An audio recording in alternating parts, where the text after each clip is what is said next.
Aloha, man. Yo, Tito, rocket power, bro. That's about the extent of my knowledge of Hawaii.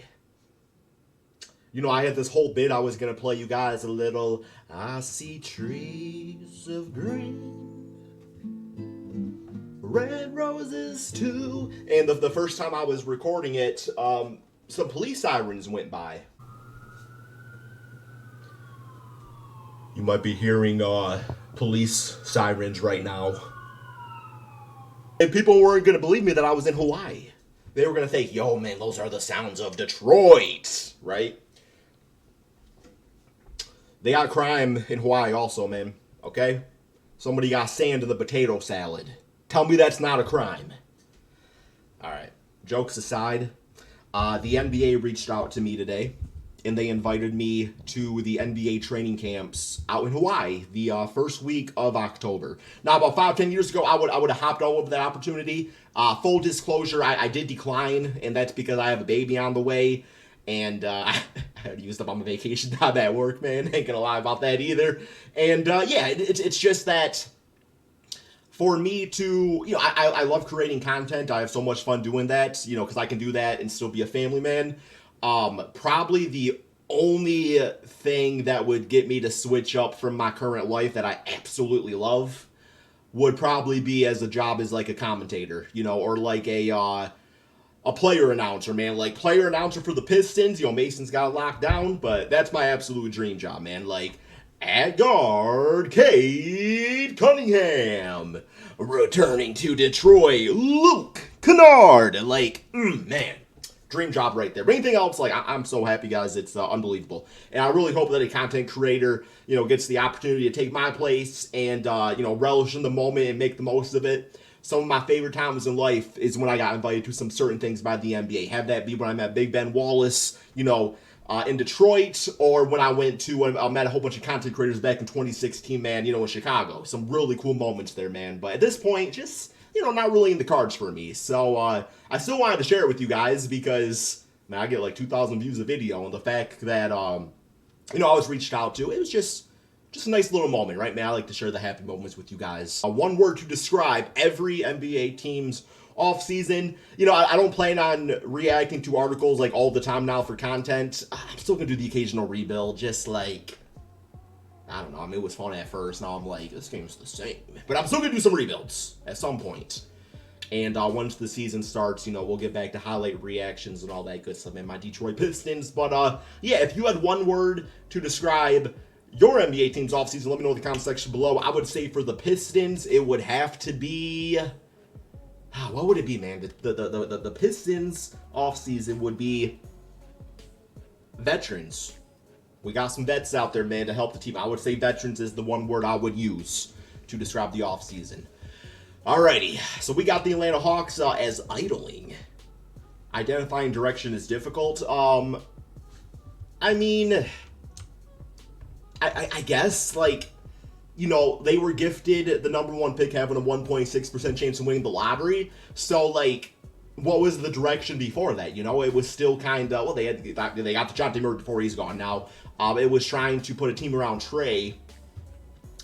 I mean, Trey's still on the team, but he might be Trey Young pretty soon by the, I don't know, at some point. I don't know if it's going to happen or not, man, but I would say they are heading more towards a rebuild than anything else.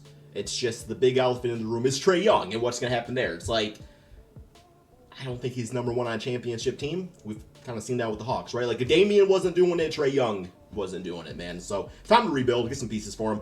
Boston Celtics confident. I mean, yeah, you gotta be confident to win the championship. I would say revenge. Revenge for, you know, Tatum and Brown being hated on in the Olympics, man. So they got some revenge, man. I think that was good for them from an NBA standpoint because it's hard to win 2 championships in a row. So any extra fire you can get is going to help you, man, trying to defend the chip. So I would say that, man. Nets self-aware. That's 2 words. Right? That's 2 words. Self-aware. Does the hyphen make it 1 word? I don't know if I like that. All right. NBA teams don't recognize who they are. Brooklyn Nets, we're looking at Mikal Bridges-led squad.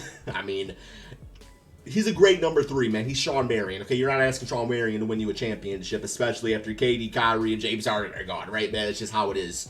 Yeah, they're going into a rebuild. That's fine. Charlotte Hornets searching. Were you saying the offseason they were searching? What were they searching for? They didn't really...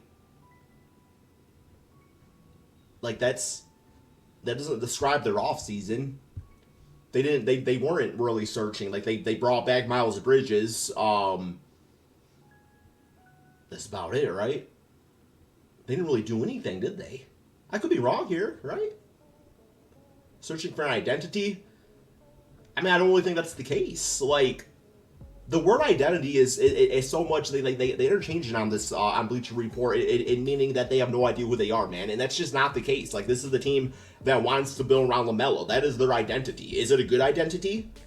Well, I didn't have a girlfriend in high school because I was ugly. That was my identity. It was still an identity, but it was ugly. But it's just fact of the matter, man. Their identity is there. It's just ugly. Half measures, Chicago Bulls.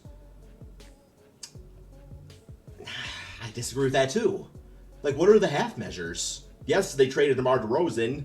They tried to trade Zach LaVine. They tried. They put him out there. That is not a half measure. Nobody wanted him. They committed to saying, Zach LaVine, we do not want you on this team anymore. They said that. That's out there. I don't know if they said that exactly, but yeah, I want to really say it's half measures.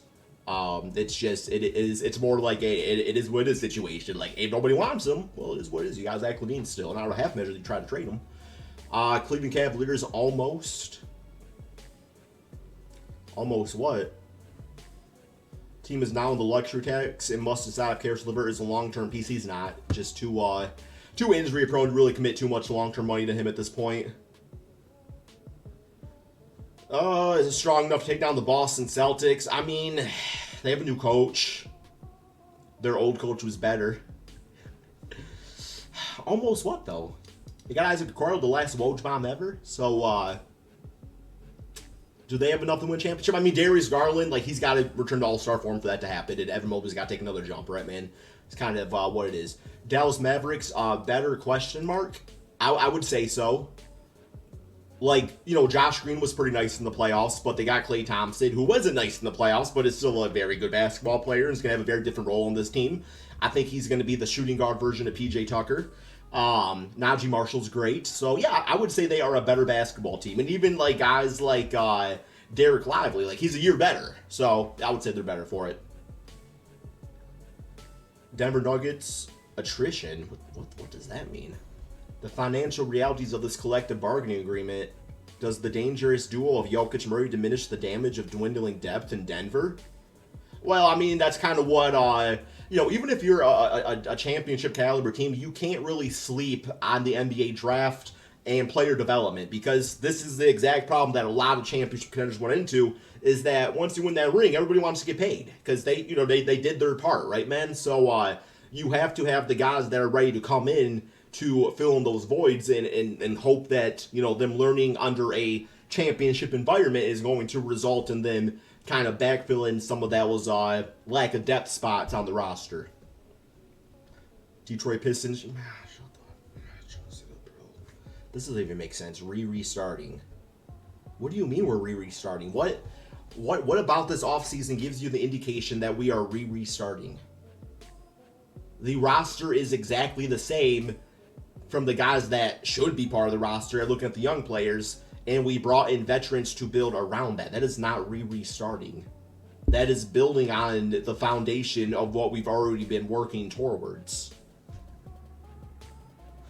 Seems to be restarting the restart. What does that even... That doesn't make any damn sense.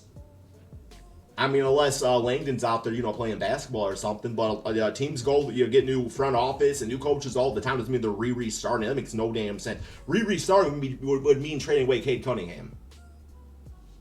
Stupid. Golden State Warriors. Splashless.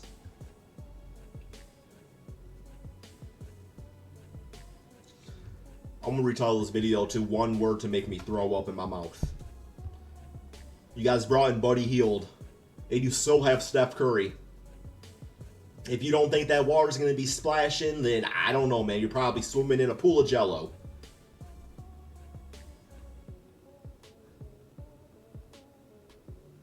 Greatest shooting backcourt in history.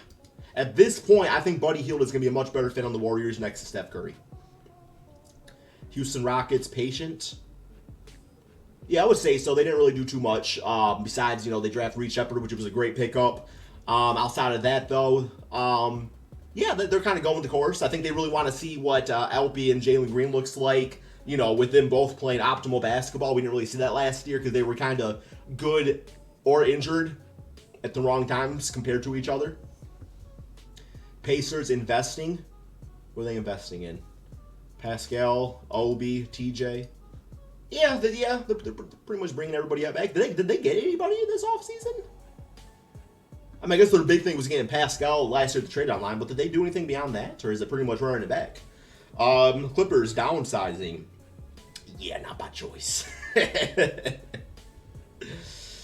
would have been funny if that's what it said, if they got like Isaiah Thomas or something, but who is taller than me by my waist, so I can't really make that joke. Okay, Lakers inactive.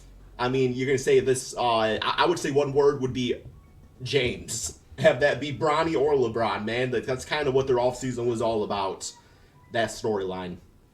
Memphis Grizzlies rebounding. Why is there a question mark there? 151, blah, blah, blah.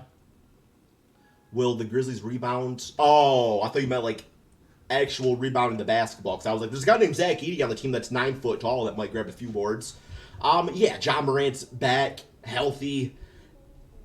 He's suspension free. They should be all right, assuming that things don't happen again. He's an MVP caliber player. Miami Heat holding. No when to hold them. No when to fold them. Yeah, Let's see if the Heat prove me wrong. I've made my opinions about the Heat already. And them holding around a miracle season from a 35-year-old Jimmy Butler, it's not going to win the championship, man. It's just not. It's not. But maybe it's not their goal. I don't know, man. I really like Cal Elware.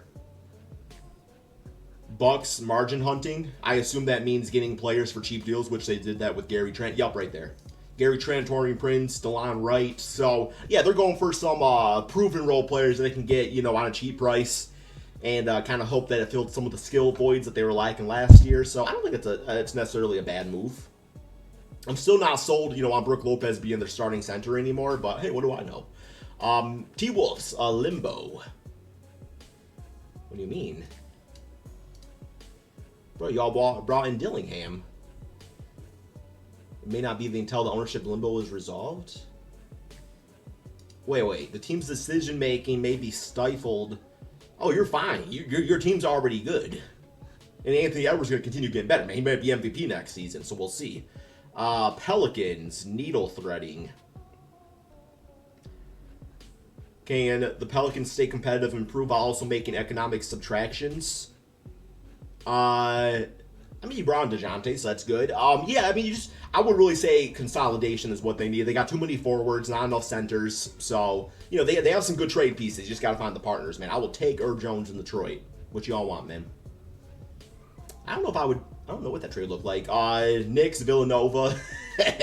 Hey. Didn't they win a championship over there, man, with Jalen Brunson? He got, college basketball player of the year. He'll be all right, man. That team's nasty. I really enjoy them. Thunder, ready. Been ready, man. Put a little hyphen right there. Been ready. Magic, pushing. Yep, the KCP was a good pickup. I don't know if I like their center position. I think... Is Powell going to play center, I guess? Does that work? I still think he's a mix of, Blake Griffin on Detroit and the Clippers. I don't know if I want him playing center. But you already, Franz should be the 3. I guess KCP at the 2. Jalen Suggs at the point guard spot. There's some ways to deal with that lineup, man. 76ers spent. They sure did, man. They spent it all. They need a backup point guard, though. Reggie Jackson's fine, but Kyle Lowry, I don't trust him to be healthy. Oh, no, I guess... No, Maxi's point guard. They're fine. They're fine at point guard, man. Or Maxi can play point guard, I should say, if needed. Tag team, Phoenix Suns. $405 million. Y'all got to trade Bradley Beal. I don't know if anybody would take out that contract at this point. Trailblazers, direction. I mean, I would say Scooter, man. It's going to come down to Scooter. They're in a rebuild, no doubt. They are completely in a rebuild. That is their direction. Fit. Fit's completely fine. I see no issues with the fit of the team. De'Aaron, Monk, DeMar, Keegan, interchangeable right there. And then Sabonis. That's the lineup. It's perfect. Wembanyama, Spurs. Sure is. I mean, that wasn't really their offseason. Like, is that what they did this offseason, was Wemby? I would say CP3 was kind of, kind of a bigger thing they did this offseason. Like, Wemby existed, but he existed the year before, too. Toronto Raptors, mid. I would say Kawhi. Y'all should trade for Kawhi Leonard, man. Bring him back. You guys will be champion contenders instantly, man. That's what they need. They got to bring in that next piece. Clippers heading towards a rebuild. Raptors, they have a nice foundation there, so I think there's a trade there to exist. I don't know if you guys want Kawhi back. Maybe, though. Worked out last time. Jazz waiting for what? The team's fortune basing, locking down long-term. What are they waiting for? Like, they already have an all-star starter. I mean, I guess, yeah, they got to bring in some more pieces, I suppose. Washington Wizards, hodgepodge. This roster is a hodgepodge that doesn't make basketball sense. Jordan Poole, Kuzma, Valanciunas. Yeah, it doesn't. Whoa, that's so ugly, bro. Why'd you all bring in Valanciunas, man? Ugh, I hate it. That's a really ugly lineup. Carrington's a point guard, isn't he? Carrington, Poole, Collier. Yeah, y'all gotta do some trades, man. That's all we got for this video, guys. Give me one season to describe your NBA team's offseason. Thank you all so much for watching. And peace out, my friends.